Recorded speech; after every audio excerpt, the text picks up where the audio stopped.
Back to salary learning. It's me Sri Bhama SB. അപ്പൊ മക്കളെ നമ്മൾ അടിപൊളിയായിട്ട് ഇതാ നിങ്ങളുടെ വെക്കേഷൻ കാര്യങ്ങളൊക്കെ കഴിഞ്ഞു. നിങ്ങൾ ബാക്ക് ടു സ്കൂൾ എന്നൊക്കെ പറയുന്ന പോലെ ഫുൾ പരിപാടികളാണല്ലേ, പഠനത്തിലോട്ടും കാര്യങ്ങളിലോട്ടൊക്കെ നിങ്ങൾ തിരിച്ചു പോയിട്ടുണ്ട്. സോ ഇന്ന് മിസ് വന്നിട്ടുള്ളത് നിങ്ങൾക്ക് വളരെ വളരെ വളരെ യൂസ്ഫുൾ ആകാൻ പോകുന്ന ഒരു കോണ്ടന്റ് ആയിട്ടാണ്. എന്താണെന്ന് വെച്ച് കഴിഞ്ഞാൽ ആറ്റംസ് ആൻഡ് മോളിക്യൂൾസ് എന്ന് പറയുന്ന ഒരു അടിപൊളി ചാപ്റ്റർ എൻ്റെ മക്കൾക്ക് പഠിക്കാനുണ്ട് അല്ലേ. അതിൽ ഏറ്റവും പ്രധാനപ്പെട്ട നിങ്ങൾ പഠിച്ചിരിക്കേണ്ട ഒരു ടോപ്പിക്കാണ് മിസ് ഇത് ഡിസ്കസ് ചെയ്യുന്നത്. ഒരിക്കലും ആ ടോപ്പിക്ക് സ്കിപ്പ് ചെയ്യരുത്, കാരണം റിപ്പീറ്റഡ് ആയിട്ട് ഒരുപാട് തവണ ക്വസ്റ്റ്യൻസുകൾ ചോദിക്കുന്ന ഒരു കോണ്ടന്റ് ആണ്, ടോപ്പിക്കാണ്. റെഡി, നമുക്ക് നോക്കാം ഏതാണ് ആ ടോപ്പിക് നോക്കാം. അപ്പൊ ഇമ്പോർട്ടന്റ് ആയിട്ടുള്ള ടോപ്പിക് എന്ന് പറയുന്നത് മെയിൻ ആയിട്ട് നമുക്ക് പഠിക്കാനുള്ള ലോകളാണ്.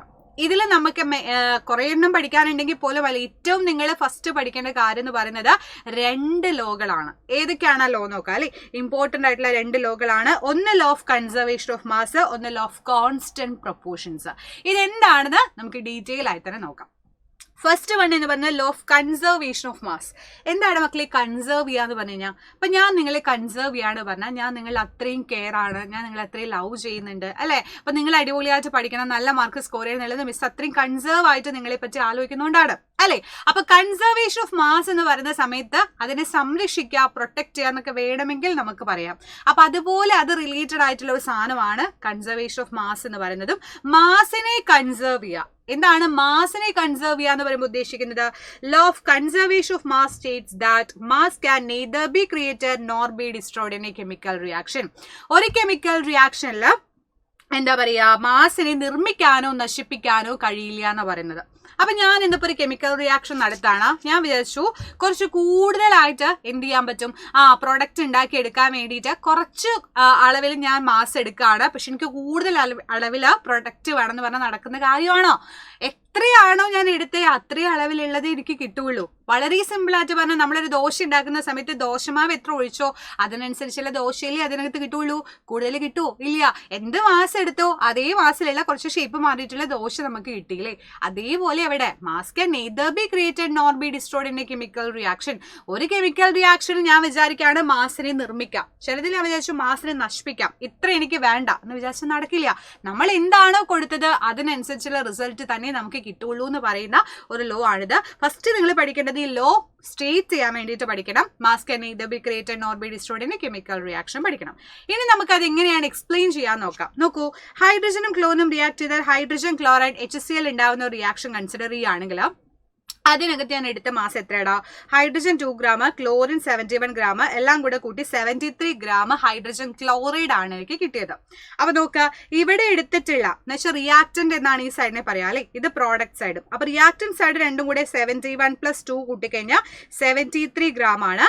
അപ്പത്തെ സൈഡിൽ നമുക്ക് കിട്ടിയ സാധനം HCl എത്രയാണ്? 73 ഗ്രാം ആണ്. സോ ഈ സൈഡിലും ആ സൈഡിലും ഈക്വൽ ആയിട്ടുള്ള ഗ്രാം ആണ്. ദാറ്റ് മീൻസ് എന്താ, മാസിനെ അവിടെ ക്രിയേറ്റ് ചെയ്യോ ഡിസ്ട്രോയ് ചെയ്യോ ചെയ്തിട്ടില്ല. എന്ത് മാസാണോ ഞാൻ എടുത്തേ, Hഉം Clഉം റിയാക്ട് ചെയ്തപ്പോ ഒരു 73 ഗ്രാമുള്ള 2 സാധനം കൂടെ റിയാക്ട് ചെയ്തപ്പോ 73 ഗ്രാമിൽ HCl കിട്ടി. ഇത് തന്നെയാണ് ലോ ഓഫ് കൺസർവേഷൻ ഓഫ് മാസും പറയുന്നത്. അപ്പോൾ ഇവൻ ഒരു ത്രാസ് നമ്മൾ എടുക്കുകയാണെങ്കിൽ വെയിറ്റ് നോക്കില്ലേ, നമ്മൾ ഇവിടെ ഇങ്ങനെ റിയാക്ടന്റും പ്രോഡക്റ്റും വെച്ചു എന്ന് വിചാരിച്ചോ. 2 ത്രാസുകൾ, പണ്ടത്തെ ടൈപ്പ് ത്രാസുകൾ നിങ്ങൾ കണ്ടിട്ടില്ലേടാ, അത് ഇതേപോലെയുള്ള ഇതുപോലെ ഇരിക്കും അല്ലെ. ഇവിടെ നമ്മളൊരു കട്ട വെച്ച് കഴിഞ്ഞാൽ അതിനനുസരിച്ചുള്ള വെയിറ്റ് ഇവിടെ വെച്ച് കഴിഞ്ഞാൽ അത് ഇങ്ങനെ താങ്ങി നിർത്തുക ചെയ്യാം. അപ്പൊ രണ്ടും ഏകദേശം ഈക്വൽ ആയിട്ട് വരും, അങ്ങോട്ടേക്കും ഇങ്ങോട്ടേക്കും ഒരു ചാഞ്ചാട്ടും ഇല്ല. ഒരുപോലെ നിൽക്കുകയാണെങ്കിൽ നമുക്ക് പറയാം അവിടെ എന്താണ്, ഈ പറഞ്ഞ പോലെ മാസും എടുത്തിട്ടുള്ള റിയാക്ടന്റിന്റെ മാസും പ്രോഡക്റ്റിന്റെ മാസും സെയിം ആണ് എന്ന് നമുക്ക് പറയാൻ വേണ്ടി പറ്റുന്നു. അതാണ് law of conservation of mass. ഇത് പറഞ്ഞത് ആന്റണി ലവോയിസിയർ ആണ്. സോ ആന്റണി ലവോയിസിയർ സ്റ്റേറ്റ് ചെയ്തതാണ് ഇത്, ആന്റണി ലവോയിസിയർ ആണ് ഇത് ചെയ്തത്. അതേപോലെ സ്റ്റേറ്റ് ചെയ്തത് എങ്ങനെയാണെന്നുള്ളതും നിങ്ങൾ പഠിച്ചു വെക്കുക, ഇമ്പോർട്ടന്റ് ആണ് കേട്ടോ. രണ്ടാമത്തെ ലോ ആണ് ലോ ഓഫ് കോൺസ്റ്റന്റ് പ്രൊപ്പോർഷൻ. എന്താണ് കോൺസ്റ്റന്റ് പ്രൊപ്പോർഷൻ പറഞ്ഞു കഴിഞ്ഞാൽ? കോൺസ്റ്റന്റ് എന്ന് പറഞ്ഞാൽ എന്താ, നമ്മൾ എപ്പോഴും ഇങ്ങനെ ഒരു മാറ്റവും ഇല്ലാതെ നിൽക്കുക അല്ലെ. അപ്പൊ നിങ്ങൾ എന്റെ കോൺസ്റ്റന്റ് സ്റ്റുഡന്റ് ആണെന്ന് പറയുകയാണെങ്കിൽ മിസ്സിന്റെ എല്ലാ ക്ലാസ്സും നിങ്ങൾ കേൾക്കുന്നുണ്ട്, സ്കിപ്പ് ചെയ്യാതെ വീഡിയോ കാണുന്നുണ്ട്, കംപ്ലീറ്റ് കാര്യങ്ങൾ കാണുന്നുണ്ടെങ്കിൽ നിങ്ങളൊരു കോൺസ്റ്റന്റ് സ്റ്റുഡന്റ് ആണ്, അല്ലെങ്കിൽ കോൺസ്റ്റന്റ് സ്റ്റഡി ചെയ്യുന്ന ആളാണെന്ന് പറയാൻ വേണ്ടി പറ്റും. അപ്പൊ ഞാൻ നിങ്ങൾക്ക് കണ്ടിന്യൂസ് ആയിട്ട് ക്ലാസ് ഇങ്ങനെ എടുത്തോണ്ടിയിരുന്ന മിസ് എന്താണ്, കോൺസ്റ്റന്റ് ആയിട്ട് പോവാണ് അല്ലെ. അപ്പൊ എന്താ ഇവിടെ പ്രൊപ്പോർഷൻസിന് എന്ത് കോൺസ്റ്റന്റ് ആണ് വരുന്നത് ചോദിച്ചാൽ നമുക്ക് പറയാൻ പറ്റും. ഒരു കെമിക്കൽ റിയാക്ഷൻ നമ്മൾ ചെയ്യുന്ന സമയത്ത് ഒരു കെമിക്കൽ, ഇപ്പോൾ എക്സാമ്പിൾ പറഞ്ഞാൽ H2O എടുക്കാം, വാട്ടർ എന്ന് പറയുന്ന ഒരു സാധനം എടുക്കാം. ആ വാട്ടർ എന്ന് പറയുന്ന ആളെ ഉണ്ടാക്കിയെടുത്തിട്ടുള്ളത് ഒരു പ്രൊപ്പോർഷനിലാണ്. ഹൈഡ്രജൻ ഇത്രേ, ഓക്സിജൻ ഇത്രേ പറയുന്ന ആ ഒരു പ്രൊപ്പോർഷനിലാണ് H2O എന്ന് പറയുന്ന വാട്ടർ ഉണ്ടാക്കിയെടുത്തിട്ടുള്ളത്. അപ്പൊ അതിന്റെ പ്രൊപ്പോർഷൻ എന്ന് പറയുന്നത് എവിടെ പോയാലും സെയിം ആയിരിക്കും എന്നാണ് പറയുന്നത്. അതിലൊരു വ്യത്യാസവും വരില്ല എന്നാണ് പറയുന്നത്. നോക്കൂ, നമുക്ക് നോക്കാം. Lavoisier along with other scientists noted that many compounds were composed of 2 or more elements of each such compound had the same element in the same proportion irrespective of where compound came from or who prepared it. ആര് prepare ചെയ്തോ, എവിടെ നിന്ന് കൊണ്ടുവന്നോ എന്നുള്ളത് ഒന്നും ഒരു വിഷയമല്ല. ഒരു compound എന്ന് പറഞ്ഞു കഴിഞ്ഞാൽ നിങ്ങൾക്ക് അറിയാലോ, കോമ്പൗണ്ട് H2 ഒരു കോമ്പൗണ്ട് ആണ് അല്ലേ. കാരണം ഹൈഡ്രജനും ഓക്സിജനും 2 എലമെന്റ്സ് കൂടി ചേർന്നിട്ടാണ് H2 ഉണ്ടായത്. ഇപ്പൊ കാർബൺ ഡൈ ഓക്സൈഡ്, കാർബണും ഓക്സിജനും കൂടി ചേർന്നിട്ടാ. സോ 2 or more എലമെന്റ്സ് കൂടി ചേർന്ന് കമ്പൈൻ ചെയ്യുമ്പോഴാണ് അവിടെ കോമ്പൗണ്ട് എന്ന് പറയുന്ന ഒരു സംഭവം ഉണ്ടാവുന്നത്. ഈ കോമ്പൗണ്ട് എന്ന് പറയുന്ന സാധനം ചിലപ്പോൾ സെയിം എലമെന്റ് ആവാം, ചിലപ്പോൾ ഡിഫറെന്റ് എലമെന്റ് ആവാം.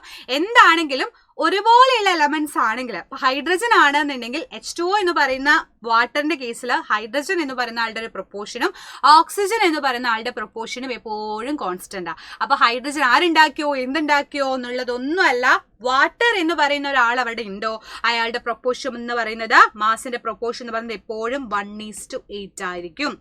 എവിടെ നിന്ന്, യൂറോപ്പിൽ നിന്നോ ഇന്ത്യയിൽ നിന്നോ അല്ലെങ്കിൽ വേറെ എവിടെ നിന്ന് നിങ്ങൾ വേണമെങ്കിൽ എടുത്തോ, കൊൽക്കത്തയിൽ നിന്നോ എവിടെന്നെങ്കിലും എടുത്തോ, എവിടെ നിന്ന് എടുത്താലും എന്താണ്, വാട്ടർ എന്ന് പറയുന്ന ആള് എപ്പോഴും അതിനകത്തുള്ള മാസ് പ്രൊപ്പോർഷൻ എന്ന് പറയുന്നത് 1:8 ആയിരിക്കും. അതിൽ ഒരു മാറ്റവും ഇല്ല. അതേപോലെ വേറെ എക്സാമ്പിൾ നോക്കാം. അമോണിയ എന്ന് കേട്ടിട്ടില്ലേ നിങ്ങൾ? എന്താണ് മക്കളെ അമോണിയയുടെ ഫോർമുല പറയുന്നത്? NH3 ആണ് അമോണിയ എന്ന് പറഞ്ഞു കഴിഞ്ഞാൽ. ഈ അമോണിയ എന്ന് പറയുന്ന ആള് നൈട്രജനും ഹൈഡ്രജനും കൂടെ മിക്സ് ചെയ്തുണ്ടാക്കിയിട്ടുള്ള സാധനമാണ്. ഒരു നൈട്രജനും 3 ഹൈഡ്രജനും കൂട്ടിച്ചേർത്തിട്ടാണ് അമോണിയ ഉണ്ടാക്കുന്നത്. ഈ അമോണിയ എന്ന് പറയുന്ന ആളുടെ പ്രൊപ്പോർഷൻ എങ്ങനെയാണെന്നറിയോ? അവരുടെ മാസ് എങ്ങനെയാ പ്രൊപ്പോർഷൻ ചെയ്തേക്കുന്നതെന്നറിയോ? 14:3. കണ്ടോ, 14:3. അപ്പൊ അമോണിയയിൽ നൈട്രജനും ഹൈഡ്രജനും കമ്പൈൻ ചെയ്യുന്ന ഒരു റേഷ്യോ എന്ന് പറയുന്നത് 14:3 ആണ്. ഇനി നമുക്ക് ദോശമാവിലോട്ട് മടങ്ങി വരാം. ദോശമാവ് ഇട്ടിട്ടൊരു കളിയില്ല അല്ലെ? ദോശമാവില് നമ്മൾ ദോശ ഉണ്ടാക്കുന്ന സമയത്ത് അതിനകത്ത് ഈ മാവ് ഉണ്ടാക്കുമ്പോൾ അതിൽ അരിയും ഉഴുന്നും എടുക്കുന്ന ഒരു പ്രൊപ്പോർഷൻ ഉണ്ട്. നിങ്ങൾ അമ്മേനോട് ചോദിച്ചാൽ അറിയാം. അത് കറക്റ്റ് പ്രൊപ്പോർഷൻ ആയാലും അതിനൊരു ടേസ്റ്റി ആയിട്ടുള്ള ദോശയായിട്ട് മാറുള്ളൂ. എന്ത് സാധനം ഉണ്ടാക്കുമ്പോഴും ഒരു പ്രൊപ്പോർഷൻ ഉണ്ട്. അതിൽ കൂടി കഴിഞ്ഞാലാണ് ടേസ്റ്റ് പോകുന്നത് അല്ലെ? കൂടിയാലോ കുറഞ്ഞാലോ പ്രശ്നമാണ്, സെയിം ആകുമ്പോഴാണ് ആ അടിപൊളി ടേസ്റ്റ് വരാം. അപ്പൊ എല്ലാ സാധനം ഉണ്ടാക്കുമ്പോൾ ഒരു പ്രൊപ്പോർഷൻ ഉള്ള പോലെ തന്നെ ഒരു കെമിക്കൽ റിയാക്ഷൻ ചെയ്യുന്ന സമയത്ത് അല്ലെങ്കിൽ ഒരു കോമ്പൗണ്ടിന്റെ കേസ് നോക്കുന്ന സമയത്ത് അവിടെ നമുക്ക് പറയാൻ പറ്റും അവർ കമ്പൈൻ ചെയ്യുന്ന റേഷ്യോ എന്ന് പറയുന്നത് എപ്പോഴും ഫിക്സഡ് ആയിട്ടുള്ള ഒരു റേഷ്യോ ആയിരിക്കും. ആ റേഷ്യോയില് മാറ്റമില്ല. മാസിന്റെ പ്രൊപ്പോർഷൻ എന്ന് പറയുന്നത് എപ്പോഴും കോൺസ്റ്റന്റ് ആയിരിക്കും എന്ന് പറയുന്നുണ്ട്. അതിനെ തന്നെ വേറൊരു പേരും പറഞ്ഞ ഈ ലോനെ വിളിക്കുന്നുണ്ട്. അതാണ് ലോ ഓഫ് ഡെഫിനിറ്റ് പ്രൊപ്പോർഷൻ. ഇത് പറഞ്ഞത് പ്രോസ്റ്റ് ആണ് കേട്ടോ. ഇത് എക്സാമിന് ക്വസ്റ്റ്യൻ ചോദിക്കാറുണ്ട്. ആരാണ് പ്രൊപ്പോസ് ചെയ്തത് ഡെഫിനിറ്റ് പ്രൊപ്പോർഷൻ എന്ന് ചോദിക്കാറുണ്ട്. അതിൽ പറയുന്നതും ഈ നമ്മൾ പറഞ്ഞ സെയിം കാര്യം തന്നെയാണ്. In a chemical substance the element are always present in definite proportion by mass.